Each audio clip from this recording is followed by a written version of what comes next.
कैसे हैं आप? उम्मीद करते हैं कि आप सब अपने प्यारों के साथ बखैर और आफियत अपने घरों में खुश और आबाद होंगे। आज की शुरुआत में कर रही हूँ आपको अपने चॉकलेट केक रेसिपी देकर। ये केक ऐसा है जिसमें सिर्फ एक अंडा जाता है, क्योंकि मैं अवॉइड करती हूँ अंडे के इस्तेमाल से और अंडे की जगह कुछ और सब्स्टिट्यूट यूज करती हूँ, लेकिन जायके में ये किसी भी बेकरी के केक से कम नहीं लगता। तो चलिए शुरू करते हैं। यहाँ पर मैंने लिया है एक अंडा और इसको मैं बीट कर लूँगी अच्छी तरह से जब तक कि ये फोमी ना हो जाए। फोमी होने की निशानी ये है कि इसका कलर लाइट येलो हो जाएगा। अब यहाँ पर अंडा बहुत अच्छे से फ्लफी हो गया है, तो इसके बाद मैं डालूंगी आधा कप दही। दही ख्याल रहे कि खट्टा ना हो, मैं जो घर में दही जमाती हूँ वो बहुत अच्छा मीठा होता है, तो बस मैंने वही आधा कप इसमें डाला है। इसके बाद मैं 1 कप चीनी डालूंगी। ये घर की ही चीनी है जिसको मैंने ड्राई मिल में डाल के पीस लिया है और अब मैं इसको दोबारा से बीट करूंगी। इसके बाद मैंने आधा कप चीनी और डाली है और इसके बाद इसको स्पैचुला से मिक्स कर लिया था। 2 अलग जगह चीनी डालना, यही इसकी असल ट्रिक है। इसके बाद 1 चाय का चमचा वनीला एसेंस डाला है मैंने। अच्छी तरह मिलाने के बाद मेरे पास यहाँ पर 1 कप छना हुआ मैदा है, मैंने वो डाला है इसमें। फिर जाएगा 1/3 कप छना हुआ कोको पाउडर।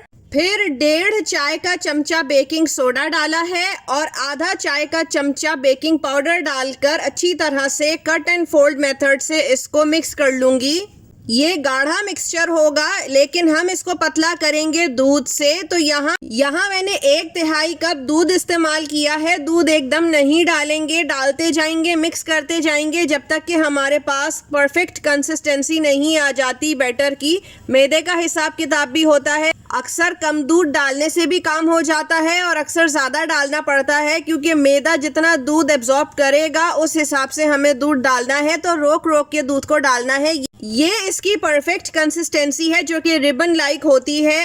ओवन को मैंने 180 डिग्री सेंटीग्रेड पे 20 मिनट से ऑन किया हुआ है, जो प्रीहीट हो रहा है। यहाँ मैंने बेकिंग पैन में पार्चमेंट पेपर लगाया है और इसके बाद मैंने डाल दिया है केक का बैटर। बहुत स्मूथ है, बहुत अच्छा। इसके बाद मैं इसको डैप डैप करूंगी ताकि कोई एयर बबल्स ना बने। 40 मिनट्स में ये अच्छा सा बेक हो चुका है। इसको मैं इसी तरह से 15 मिनट के लिए कूल डाउन होने छोड़ूंगी। इसके बाद निकाल कर इसे कूलिंग रैक पर ठंडा करूंगी। अच्छी तरह ठंडा होने के बाद हम इसके ऊपर शुगर सिरप लगाएंगे। शुगर सिरप बनाने के लिए 1 खाने का चमचा चीनी लिया मैंने और 3 खाने के चमचे पानी लेकर उसको मिक्स किया। जब चीनी घुल गई तो फिर केक को लेयरिंग कर करके उस पे लगाया ताकि केक अच्छा सा मॉइस्ट हो जाए। इसके बाद यहाँ मैंने 1 कप विपिंग या हैवी क्रीम जिसको कहते हैं वो लिया है। उसको अच्छी तरह पहले बीट करा है। जब इसकी सॉफ्ट पीक्स बनने लगे तो मैंने इसमें आधा कप आइसिंग शुगर डाला है और इसके बाद इसको अच्छे से बीट कर लूँगी जब तक के स्टिफ पीक्स यानी हार्ड पीक्स ना बन जाएं। लेकिन मुझे आइसिंग चॉकलेट की भी चाहिए है, तो इसी में मैंने 1/4 कप कोको पाउडर छना हुआ डाल के बीट कर लिया है। यहाँ पर हमारा केक, शुगर सिरप और आइसिंग सब तैयार है। बस अब इसको गार्निश करके पेश करते हैं। तो जनाब, मज़ेदार केक तैयार है। बिना अंडों के या कम अंडों के भी बेकरी स्टाइल केक बिल्कुल परफेक्टली घर में भी बन सकता है। बहुत यमी और अच्छा बना था ये। अब मैं आई हुई थी बैंक और मुझे सैलरी रिलेटेड काम था, लेकिन इनकी जो सर्विस है वो बिल्कुल मुझे पसंद नहीं है। मजबूरी है कि यहाँ पर अकाउंट खुला हुआ है। काफ़ी गर्मी है कराची में, बाकी सारे मुल्क में बहुत अच्छा मौसम सुनने में आ रहा है माशाल्लाह। 4:45 बजे मैं यहाँ से निकली हूँ और हाईवे क्रॉस करते हुए दूसरी जगह जाना था मुझे, जहाँ पर रेनोवेशन का काम चल रहा था। रेनोवेशन हो, कंस्ट्रक्शन हो, आप कितना भी ठेकेदार को, मिस्त्री मजदूर को बता दें, समझा दें, लेकिन मजाल हो जो कभी काम अच्छा परफेक्ट करके ये लोग दे तो दें। पैसे चाहिए होते हैं इन लोगों को टाइम पर, उसके बाद या तो ये गायब हो जाते हैं या काम ऐसा करके देते हैं कि खून जल के खाक हो जाता है। पहुँचते पहुँचते मुझे मगरिब का टाइम हो चुका था और मुझे ये जगह बहुत पसंद है। ना यहाँ ज़्यादा ट्रैफिक है, ना शोर गुल है, ना धुआं है, ना कुछ है। बहुत पीसफुल एनवायरनमेंट है यहाँ का। ये बात मैं कर रही हूँ गुलशन मेमार की। जो लोग यहाँ आ चुके होंगे उनको पता होगा कि ये कितना शहर से अलग और पीसफुल इलाका है कराची में। यहाँ पर ये सब मलबा वगैरह पड़ा हुआ था, जबकि तय ये हुआ था कि हमको ये मलबा फिकवा के देंगे। जाहिर है इसके अलग से चार्जेस होते हैं जो हमने पे किए थे, लेकिन नहीं भाई, मलबा यहीं पड़ा हुआ था।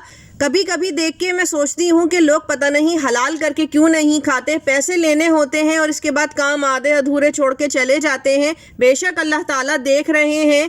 ये गेट का कलर भी मैंने कुछ और दिया था करके वो कोई और ही कलर चले गए हैं। अब क्या कह सकते हैं, कहेंगे तो कोई फ़ायदा तब भी नहीं होगा चूँकि कलर तो हो ही चुका।